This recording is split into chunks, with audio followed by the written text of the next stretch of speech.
بسم اللہ الرحمن الرحیم۔ اے اسلام آباد والو، یہ ہر سال ذو الحج کے مہینے کی 18 تاریخ کا دن آتا ہے اور آ کر اپنی یاد کو تازہ کر جاتا ہے کہ جس طرح حضرت عثمان غنی رضی اللہ تعالی عنہ نے دین اسلام کے لیے اپنی قربانیاں پیش کیں، ہمیں بھی ویسے ہی قربانیاں پیش کرنی چاہیے، تبھی ہم صحیح معنوں میں ایمان والے اور مسلم کہلانے کے حقدار ہو سکتے ہیں۔ آج 18 ذو الحج ہے، حضرت عثمان رضی اللہ تعالی عنہ کی شہادت کا دن ہے، تو کیوں نہ ان کی سیرت پہ روشنی ڈالی جائے۔ حضرت عثمان رضی اللہ تعالی عنہ سب سے پہلے ابو بکر صدیق رضی اللہ تعالیٰ عنہ کے بعد ایمان لانے والوں میں سے ہیں، مردوں میں۔ ابن کثیر نے البدایہ والنہایہ میں روایت بیان کی ہے کہ جب جاہلیت کا یعنی آپ صلی اللہ علیہ وسلم کی نبوت سے پہلے کا دور تھا، اسی وقت سے ابو بکر صدیق اور رسول اللہ صلی اللہ علیہ وسلم کی آپس میں دوستی تھی۔ ایک دن حضرت ابو بکر صدیق رضی اللہ تعالی عنہ آپ صلی اللہ علیہ وسلم سے ملنے آئے۔ ملاقات کرنے کے بعد عرض کیا کہ آپ آج کل قوم کی محفلوں میں نہیں بیٹھتے اور قوم کے لوگ کہتے ہیں کہ آپ ان کے ماں باپ کو برا بھلا کہتے ہیں، یعنی یہ پروپگنڈا کر رہے ہیں کہ آپ ان کے ماں باپ کو برا بھلا کہتے ہیں۔ آج بھی یہی وجہ ہے، ہم جب تبلیغ کرتے ہیں، حق بیان کرتے ہیں تو جواب میں یہی ملتا ہے تم ہمارے بزرگوں کو برا بھلا کہتے ہیں۔ بات وہی ہے۔ جب حضرت ابو بکر صدیق اپنی بات ختم کر چکے تو اللہ کے رسول صلی اللہ علیہ وسلم نے فرمایا، اے ابو بکر، میں اللہ کا رسول ہوں اور آپ کو دعوت دیتا ہوں اللہ کی طرف، مجھے اللہ کا رسول مان اور اسلام قبول کر لے۔ آپ صلی اللہ علیہ وسلم جب بات کرنے کے بعد خاموش ہوئے، ابو بکر صدیق رضی اللہ تعالی عنہ نے اسی وقت کہا، اللہ کے رسول، میں آپ کو اللہ کا رسول مانتا ہوں، اسلام قبول کرتا ہوں۔ یہ ہے اسلام قبول کرنا۔ یہ اسلام قبول کرنے کے بعد ابو بکر صدیق رضی اللہ تعالی عنہ نکل گئے محلے گلیوں میں۔ سب سے پہلے حضرت عثمان بن عفان رضی اللہ تعالی عنہ سے ملاقات ہوتی ہے۔ حضرت اسی دن حضرت عثمان سے کہتے ہیں، میں کلمہ پڑھ لیا ہے اور محمد صلی اللہ علیہ وسلم اللہ کے رسول ہیں، آپ بھی ایمان لاؤ۔ حضرت عثمان بھی ایمان لے آتے ہیں۔ اس کے بعد طلحہ بن عبید اللہ بھی ایمان لے آتے ہیں اور زبیر بن عوام بھی ایمان لے آتے ہیں، سعد بن ابی وقاص بھی ایمان لے آتے ہیں۔ یہ چاروں صحابی ابو بکر صدیق رضی اللہ تعالیٰ عنہ کے ایمان لانے کے بعد پہلے ہی روز اسلام قبول کر لیتے ہیں، اور پھر اگلے روز جب ابو بکر صدیق رضی اللہ تعالیٰ عنہ تبلیغ کے لیے نکلتے ہیں، عثمان بن مظعون اور ابو عبیدہ بن جراح اور عبد الرحمن بن عوف اور ابو سلمہ بن عبد الاسد اور ارقم بن ارقم، یہ سب صحابہ 9 صحابہ ہیں جو یہ ایمان لے آتے ہیں 10ویں ابو بکر صدیق۔ معلوم ہوا ایمان لانے والوں میں سب سے پہلے ابو بکر صدیق، اس کے بعد عثمان غنی رضی اللہ تعالیٰ عنہ۔ ایمان لانے کے بعد اللہ کے رسول صلی اللہ علیہ وسلم نے اپنی بیٹی حضرت رقیہ رضی اللہ تعالی عنہ حضرت عثمان کی زوجیت میں دی، ان سے ان کا نکاح کر دیا، اپنے داماد بنا دیے۔ کچھ عرصے کے بعد حضرت رقیہ فوت ہو جاتی ہیں۔ اللہ کے رسول صلی اللہ علیہ وسلم کی دوسری بیٹی تھی کلثوم رضی اللہ تعالی عنہ، آپ صلی اللہ علیہ وسلم نے یہ حضرت عثمان کو دے دی اور نکاح کر دیا۔ کچھ عرصے کے بعد یہ بھی فوت ہو جاتی ہیں، اور طبرانی میں ہے حسن سند کے ساتھ، اللہ کے رسول صلی اللہ علیہ وسلم نے فرمایا، اگر میری اور تیسری بیٹی بھی کوئی ایسے ہوتی فارغ تو میں، کیوں تیسری بیٹی حضرت فاطمہ تھی نا، لیکن کنواری ہوتی تو میں وہ بھی حضرت عثمان کو دے دیتا۔ یعنی یہ حضرت عثمان کی فضیلت ہے کہ جس کو آپ صلی اللہ علیہ وسلم اور ارادہ کر رہے ہیں، خواہش کر رہے ہیں میری اور بیٹی بھی ہوتی میں انہیں دے دیتا۔ یہ ان کا جو ہے منزلت ہے۔ اور طبرانی میں ہی یہ صحیح سند کے ساتھ ایک روز آپ صلی اللہ علیہ وسلم حضرت عثمان کے گھر تشریف لے گئے تو گھر گئے کیا دیکھتے ہیں، ان کی بیٹی آپ صلی اللہ علیہ وسلم کی بیٹی حضرت عثمان کی بیوی حضرت عثمان کا سر دھو رہی ہے۔ آپ صلی اللہ علیہ وسلم نے دیکھ کر فرمایا، اے بیٹی اپنے شوہر کی خوب خدمت کرو، اپنے شوہر کی خوب خدمت کرو، کیونکہ میں تمام صحابہ کرام میں سب سے زیادہ اخلاق والا جو ہے حضرت عثمان رضی اللہ تعالیٰ عنہ کو اخلاق کے معاملے میں اپنی مشابہت سمجھتا ہوں، میرے جیسا اخلاق تمام صحابہ کے مقابلے میں حضرت عثمان کے پاس۔ یہ وہ ہستی ہے جن کے لیے اللہ کے رسول صلی اللہ علیہ وسلم نے فرمایا، ترمذی میں ہے صحیح سند کے ساتھ، اللہ کے رسول صلی اللہ علیہ وسلم نے فرمایا، میری امت کے حق میں سب سے زیادہ مہربان ابو بکر صدیق رضی اللہ تعالی عنہ، اور میری امت میں شریعت پر عمل کرنے والے، سختی کے ساتھ عمل کرنے والے سب سے افضل ترین شخص حضرت عمر فاروق رضی اللہ تعالی عنہ ہیں، اور فرمایا میری امت میں سب سے زیادہ حیا اور شرم والے، حیا والے جو ہیں حضرت عثمان غنی رضی اللہ تعالی عنہ۔ یہ وہ ہستی ہے، صحیح مسلم میں ہے، حضرت عائشہ رضی اللہ تعالی عنہ فرماتی ہیں، ایک روز کا واقعہ ہے کہ اللہ کے رسول صلی اللہ علیہ وسلم لیٹے ہوئے تھے اپنی چارپائی پر کہ آپ کی پنڈلیاں جو ہیں ان پر سے کپڑا اترا ہوا تھا، پنڈلیاں ننگی تھیں۔ ابو بکر صدیق رضی اللہ تعالی عنہ آئے، اجازت مانگی تو آپ نے اجازت دی گئی، اندر آئے تو آپ صلی اللہ علیہ وسلم ایسے ہی لیٹے ہوئے تھے اور ان سے باتیں کرنے لگے۔ کچھ دیر بعد عمر فاروق رضی اللہ تعالی عنہ نے اجازت مانگی، ان کو بھی اجازت دے دی گئی، وہ بھی اندر آئے اور اس وقت بھی آپ صلی اللہ علیہ وسلم ایسے ہی لیٹے ہوئے تھے، پنڈلیاں ننگی ہی تھیں۔ کچھ دیر بعد حضرت عثمان غنی رضی اللہ تعالی عنہ آئے تو اجازت مانگی تو آپ صلی اللہ علیہ وسلم نے ان کو اجازت دیتے ہی فوراً آپ اٹھ کر بیٹھ گئے اور اپنی پنڈلیاں ڈھانک لیں اور حضرت عثمان کو اجازت دی، وہ آئے بیٹھ گئے۔ اس کے بعد حضرت عائشہ رضی اللہ تعالی عنہ پوچھتی ہیں، اے اللہ کے رسول صلی اللہ علیہ وسلم، ابو بکر صدیق آئے بھی آپ ایسے ہی لیٹے رہے، عمر فاروق آئے بھی آپ ایسے ہی لیٹے رہے، لیکن جب عثمان غنی آئے تو آپ فوراً اٹھ کر بیٹھ گئے اور اپنی پنڈلیاں چھپا لی۔ تو اللہ کے رسول صلی اللہ علیہ وسلم نے فرمایا، عائشہ یہ وہ ہستی ہے جس سے اللہ کے فرشتے بھی حیا کرتے ہیں، جس سے اللہ کے ملائک حیا کرتے ہوں، میں اس سے حیا کیسے نہ کروں؟ اگر میں ان سے حیا نہ کرتا تو ہو سکتا ہے وہ جو بات لے کر آئے تو وہ بیان نہ کر سکتے، ایسے ہی شرم کے مارے واپس ہو جاتے۔ یہ وہ عثمان غنی ہے۔ روح البزار میں حسن سند کے ساتھ ہے، حضرت عائشہ رضی اللہ تعالی عنہا فرماتی ہیں کہ ایک روز اللہ کے رسول صلی اللہ علیہ وسلم میرے گھر میں تشریف لائے اور میرے گھر میں دیکھا گوشت ہے، تو آپ صلی اللہ علیہ وسلم نے پوچھا یہ گوشت کون دے کر گیا ہے؟ حضرت عائشہ نے عرض کیا، اے اللہ کے رسول صلی اللہ علیہ وسلم، یہ گوشت جو ہے حضرت عثمان دے کر گئے ہیں۔ تو یہ سن کر آپ صلی اللہ علیہ وسلم نے دونوں ہاتھ اٹھا کر اور حضرت عثمان رضی اللہ تعالیٰ عنہ کے لیے بھلائی کی دعا کی۔ تو یہ وہ ہستی ہیں جس کے لیے نبی ہاتھ اٹھا کر دعا مانگے، یہ وہ ہستی ہیں۔ حضرت عثمان، بخاری میں حدیث ہے، حضرت عثمان رضی اللہ تعالیٰ عنہ خود فرماتے ہیں کہ میں نے پوری زندگی میں کبھی بھی آپ صلی اللہ علیہ وسلم کے کسی ایک حکم کی بھی نافرمانی نہیں کی۔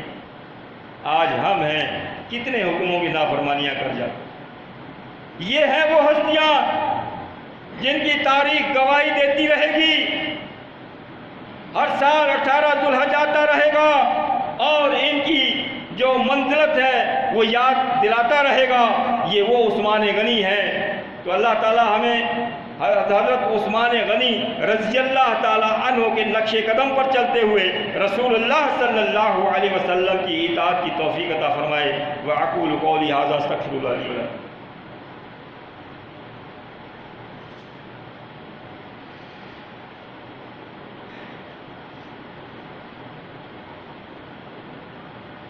إن الحمد لله نحمده ونستعينه ونستغفره ونؤمن به ونتوكل عليه ونعوذ بالله من شرور أنفسنا ومن سيئات أعمالنا من يهده الله فلا مضل له ومن يضلله فلا هادي له وأشهد أن لا إله إلا الله وحده لا شريك له وأشهد أن محمدا عبده ورسوله أما بعد فإن خير الحديث كتاب الله وخير الهدي هدي محمد صلى الله عليه وسلم وشر الأمور محدثاتها وكل محدثة بدعة وكل بدعة ضلالة وكل ضلالة في النار۔ صحیح بخاری میں ہی ہے، حضرت عبداللہ بن عمر رضی اللہ تعالی عنہ فرماتے ہیں کہ ہم اللہ کے رسول صلی اللہ علیہ وسلم کے دور مبارک میں آپ صلی اللہ علیہ وسلم کے بعد سب سے افضل ترین انسان ابو بکر صدیق رضی اللہ تعالی عنہ کو مانتے تھے، اور ان کے بعد ابو بکر کے بعد حضرت عمر رضی اللہ تعالی عنہ کی فضیلت دیتے تھے، اور ان کے بعد حضرت عثمان رضی اللہ تعالی عنہ کو فضیلت دیتے تھے۔ یہ حضرت عبداللہ بن عمر ہی نہیں، جو لوگ اعتراض کرنے والے ہیں، خلافت بلا فضل کہنے والے ہیں، وہ حضرت علی ہی کی زبانی سن لیں۔ صحیح بخاری میں ہی ہے، حضرت محمد بن حنفیہ جو حضرت علی رضی اللہ تعالی عنہ کے فرزند ہیں، بیٹے ہیں، وہ کہتے ہیں قلت لأبی، میں نے اپنے ابا جان سے حضرت علی سے پوچھا، یعنی بیٹا اپنے باپ محمد نام ہے، وہ اپنے والد محترم حضرت علی سے پوچھ رہے ہیں ای الناس خیر بعد النبی صلی اللہ علیہ وسلم، کہ نبی صلی اللہ علیہ وسلم کے بعد سب سے افضل ترین انسان کون ہے؟ حضرت علی نے فرمایا قال ابو بکر، کیا کہا؟ ابو بکر سب سے افضل ہیں۔ علی کہے ابو بکر سب سے افضل ہیں، اور علی کو ماننے کی دعویٰ کرنے والا کہے نہیں میں نہیں مانوں گا، تو یہ علی کو نہیں مانتا۔ تو ان کے بیٹے پھر کہتے ہیں قلت ثم من، اے ابا جان ان کے بعد کن کا درجہ ہے؟ ابو بکر کے بعد سب سے افضل ترین انسان کون ہے؟ حضرت علی نے فرمایا قال عمر، کہا ان کے بعد عمر ہیں رضی اللہ تعالی عنہ۔ پھر وہ کہتے ہیں وَخَشِيتُ أَن يَقُولُ عثمان، کہ اب میں نے سمجھا کہ اب اگر میں نے پوچھا تو عثمان کا نام لیں گے، دو نام تو لے دیے نا۔ وہ بھی سمجھتے تھے، یعنی محمد حضرت علی کے بیٹے بھی سمجھتے تھے کہ ان کی شان ہے، لیکن وہ یہ بھی سمجھتے تھے کہ حضرت ان کا نام لیں گے کیونکہ فضیلت ہی ان کی بیان کی جاتی تھی۔ تو اب انہوں نے لہجہ بدلا، کہتے ہیں قلت ثم انت، اے ابا جان اس کے بعد تو آپ ہوں گے، اس کے بعد تو آپ ہوں گے۔ قال، حضرت علی نے فرمایا ما انا الا رجلا من المسلمین، نہیں میں تو مسلمین میں سے ایک عام انسان۔ کس میں سے؟ مسلمین، انا من المسلمین لفظ ہے، میں مسلمین میں سے ہوں۔ معلوم ہوا کہ حضرت علی کے دور میں بھی یہ کوئی فرقہ نہیں تھا، اس وقت بھی ماننے والے مسلمین ہی تھے۔ آج ہم وہی دعوت دے رہے ہیں، بھائی آؤ، علی تو کہتا ہے انا من المسلمین، اور علی کو ماننے والا کیا کہتا ہے؟ وانا من کیا کہتا ہے؟ وہ یہ نہیں کہتا میں مسلمین میں سے۔ ہم یہی دعوت دیتے ہیں کہ علی کو ماننے والے علی کے فرمان کو مانو۔ خیر، اللہ اکبر کبیرہ۔ حضرت انس رضی اللہ تعالی عنہ فرماتے ہیں، یہ بخاری کی حدیث ہے کہ حضرت حذیفہ رضی اللہ تعالی عنہ عراق، شام اور آرمینہ اور آذربائیجان ان علاقوں میں جنگیں کرنے کے لیے جہاد جو ہے مجاہدین کے ساتھ شرکت فرما چکے ہیں حضرت حذیفہ رضی اللہ تعالیٰ عنہ۔ کہاں تک دیکھو، آذربائیجان اور آرمینا اور عراق، شام، یہ سب یہاں یہ جنگیں کر چکے ہیں۔ جب یہ واپس گئے، حضرت عثمان رضی اللہ تعالی عنہ سے عرض کیا حضرت حذیفہ نے کہ اے امیر المومنین، قرآن مجید ہمارا جو نسخہ یہیں پر محفوظ ہے، پوری زمین پر اگر یہ نسخے کو نہ پھیلایا گیا، ہو سکتا ہے یہود و نصارہ کی طرح اس میں بھی کوئی رد و بدل نہ کر دیا جائے۔ میرا مشورہ ہے کہ تمام نسخے آپ یہاں پر تیار کروا کے اور پوری زمین پر جہاں تک ہماری حکومت ہے پھیلا دیں۔ حضرت عثمان رضی اللہ تعالی عنہ نے یہ ان کا مشورہ مانا، اور کہ وہ جو نسخہ تھا وہ حضرت حفصہ رضی اللہ تعالی عنہ کے پاس تھا قرآن مجید کا۔ تو حضرت عثمان نے کسی شخص کو بھیجا اور ان سے وہ نسخہ منگوانے کے بعد پھر 4 صحابہ کرام کو حکم دیا، حضرت زید بن ثابت رضی اللہ تعالی عنہ، عبداللہ بن زبیر رضی اللہ تعالی عنہ، سعید بن عاص رضی اللہ تعالی عنہ، عبد الرحمن بن حارثہ رضی اللہ تعالی عنہ، ان کو حکم دیا کہ یہ نسخہ رکھ لو، اس کو دیکھ دیکھ کر جو ہے اس نسخے کی کاپیاں بناؤ، خوب قلم سے لکھو، کافی کاپیاں بناؤ اس کی۔ اور انہوں نے تحریر کر کے معلوم ہوا کہ یہ صحابہ کاتب قرآن ہیں، ان کی کاپیاں کر کے پھر حضرت عثمان رضی اللہ تعالی عنہ نے جہاں تک ہو سکا قرآن مجید کی وہ کاپیاں بھیج دی۔ معلوم ہوا کہ وہ کاپیاں جو حضرت عثمان نے لکھوا کر بھیجی تھی پوری زمین پر آج بھی کہیں نہ کہیں پر سنبھال کر رکھی ہوئی ہوں گی۔ اور پھر اس کے بعد مسئلہ ہوا قرأت کا کہ لوگ قرأت میں نہ اختلاف کر بیٹھے کہ قرأت کیسے کرنی چاہیے، لہجہ کس لہجے میں قرأت کرنی چاہیے۔ یہ بھی پھر حضرت عثمان رضی اللہ تعالیٰ عنہ نے جس چیز کو قرآن مجید دیا ان کو یہ کہا کہ لوگوں جہاں تک جا رہے ہو اگر اس کی قرأت میں اختلاف ہو جائے تو ان سے کہنا کہ جو قریش کا لہجہ ہے اس لہجے میں قرأت کرنا، کیونکہ قرآن مجید قریش کے لہجے میں نازل ہوا ہے۔ کیوں؟ ہر چیز کو سمجھنے کے لیے ایک لہجہ بھی ہوتا ہے، تو قرآن مجید کو سمجھنے کے لیے قریش کا لہجہ جو ہے وہ استعمال کرنا پڑے گا، بات آسانی سے سمجھ میں آ جائے گی۔ اس کے بعد شہادت کی پیشن گوئی۔ ایک روز کا واقعہ ہے، آپ صلی اللہ علیہ وسلم احد پر کھڑے ہیں، آپ کے ساتھ ابو بکر صدیق بھی ہیں، عمر فاروق بھی ہیں، عثمان غنی بھی۔ تو جبل احد ہلنے لگا، لیکن ہم اس کو یہ سمجھتے ہیں کہ خوشی میں ہلنے لگا میرے اوپر، ایسی شخصیتیں کھڑی ہیں۔ تو حضرت رسول اللہ صلی اللہ علیہ وسلم نے اپنا پیر مبارک اس پہاڑ پر مارا اور پہاڑ سے فرمایا، پہاڑ ہلنے سے رک جا، تجھے معلوم نہیں تیرے اوپر ایک اللہ کا نبی کھڑا ہے، ایک صدیق کھڑا ہے اور 2 شہید کھڑے ہیں۔ اس شہادت کی خوشخبری وہیں پر مل گئی۔ یہ جو ہے صحیح بخاری کی ہے۔ اور حضرت عثمان رضی اللہ تعالیٰ عنہ کی سخاوت کے کیا کہنے۔ جنگ تبوک کے موقع پر سامان چاہیے تھا، اسلحہ چاہیے تھا، خوراک چاہیے تھی۔ آپ صلی اللہ علیہ وسلم نے تمام صحابہ کو جمع کیا۔ ترمذی میں یہ حدیث ہے۔ تو آپ نے فرمایا سامان کے لیے مال چاہیے جنگ کے لیے۔ حضرت عثمان غنی رضی اللہ تعالیٰ عنہ اٹھتے ہیں، فرماتے ہیں میری طرف سے اللہ کے رسول 100 اونٹ بمائے سامان لکھ دیجئے۔ یہ ہے سخاوت۔ آج ہمیں بھی ایسی سخاوت کرنی چاہیے۔ آپ صلی اللہ علیہ وسلم اس کے بعد یہ کہہ کر بیٹھ جاتے ہیں۔ آپ اس کے بعد پھر اعلان فرماتے ہیں ہے کوئی اور دینے والا؟ حضرت عثمان رضی اللہ تعالیٰ عنہ پھر اٹھتے ہیں، اے اللہ کے رسول صلی اللہ علیہ وسلم 100 اونٹ اور لکھ لیجئے، اب 200 کر دیجئے بمائے سامان۔ یہ اعلان کر کے پھر بیٹھ جاتے ہیں۔ آپ صلی اللہ علیہ وسلم پھر اعلان فرماتے ہیں کہ ہے کوئی اور دینے والا؟ عثمان غنی پھر اٹھتے ہیں، اے اللہ کے رسول 100 اونٹ اور لکھ لیجئے، 300 کر دیجئے۔ یہ ہے سخاوت۔ اس لیے سخی بھی ان کو غنی کہا جاتا ہے، عثمان غنی رضی اللہ تعالیٰ عنہ۔ یہ ایسے ہی واقعہ ہے، نسائی میں ہے، ترمذی اور دارمی میں بھی ہے۔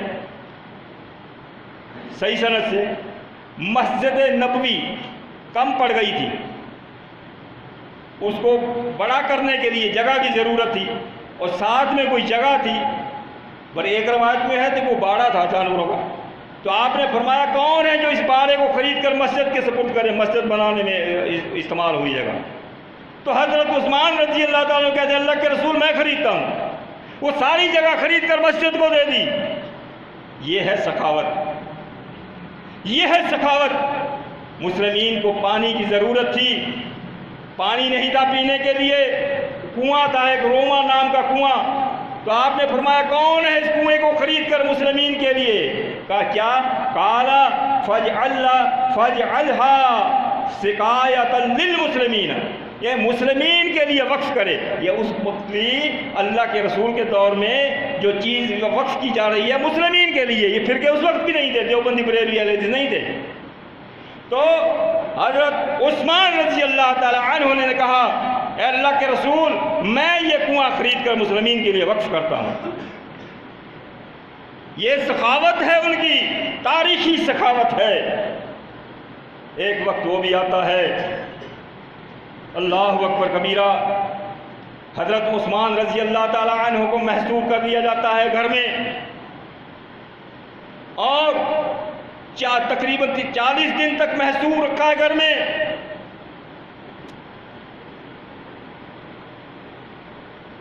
تو حضرت عثمان رضی اللہ تعالیٰ عنہ جو محصور ہیں ان کو مسجد میں نماز پڑھنے نہیں دی جا رہی، ان کو پانی پینے کو نہیں دیا جا رہا۔ وہاں تو کہتے ہیں جی 7 دن پانی بند کیا، یہاں ان کے اوپر 40 دن پانی بند کیا۔ حضرت عثمان رضی اللہ تعالیٰ عنہ اپنے گھر کی چھت کے اوپر چڑھتے ہیں اور لوگوں میں اعلان کرتے ہیں لوگوں میں تمہیں اللہ کی قسم دے کر پوچھتا ہوں، سچ بولنا جھوٹ نہ بولنا، کیا مسجد کے لیے اللہ کے رسول صلی اللہ علیہ وسلم جب کہا کہ مسجد کی توسیع کے لیے جگہ چاہیے میں نے یہ جگہ خرید کر نہیں دی تھی؟ لوگوں نے کہا ہاں آپ نے دی تھی۔ تو پھر حضرت عثمان کہتے ہیں کہ کیا ہوا آج اسی مسجد میں مجھے نماز پڑھنے نہیں دے رہے ہو؟ پھر حضرت عثمان پوچھتے ہیں میں تمہیں قسم دیتا ہوں اللہ کی جس کے علاوہ کوئی الہ نہیں، کیا وہ جو رواں کنواں تھا وہ میں نے خرید کر نہیں دیا تھا؟ کہنے لگے ہاں آپ نے دیا تھا۔ کہنے لگے پھر کیا ہوا اس کنویں سے 2 گھونٹ پانی کے مجھے نہیں پینے دیتے ہو؟ اس کا مطلب ہے حضرت عثمان کا پانی بھی بند کر دیا تھا۔ حضرت عثمان رضی اللہ تعالیٰ عنہ خود فرماتے ہیں شہادت سے 1 دن پہلے، حاکم میں ہے صحیح سند کے ساتھ، کہتے ہیں مجھے رات کو خواب آیا کہ اللہ کے رسول صلی اللہ علیہ وسلم خواب میں میرے پاس آئے اور مجھے کہتے ہیں اے عثمان آجا ہم روزہ افطار کرنے والے ہیں، آپ آ کر ہمارے ساتھ روزہ افطار کر دو۔ حضرت عثمان کو تو شیطان دھوکہ نہیں دے سکتا نا، انہوں نے حقیقی خواب دیکھا۔ تو حضرت عثمان صبح ہوئی، اس دن تو روزہ نہیں رکھ سکے، صبح ہو گئی، لیکن اگلے روز روزہ رکھتے ہیں، اور روزہ رکھنے کے بعد پھر وہ وقت آتا ہے۔ اس کا واقعہ حافظ میر ابراہیم سیالکوٹی اہل حدیثوں کے بہت بڑے عالم ہیں، انہوں نے کتاب لکھی ہے تاریخ اہل حدیث، اس کے صفحے نمبر 51 پر لکھتے ہیں کہ وہ جو ابن سبا نے جماعت تیار کی تھی منافقوں کی، وہ مصر، کوفہ اور بصرہ سے ہزاروں کی تعداد میں مدینہ حج کے بہانے مدینہ طیبہ میں آ کر جمع ہو گئی۔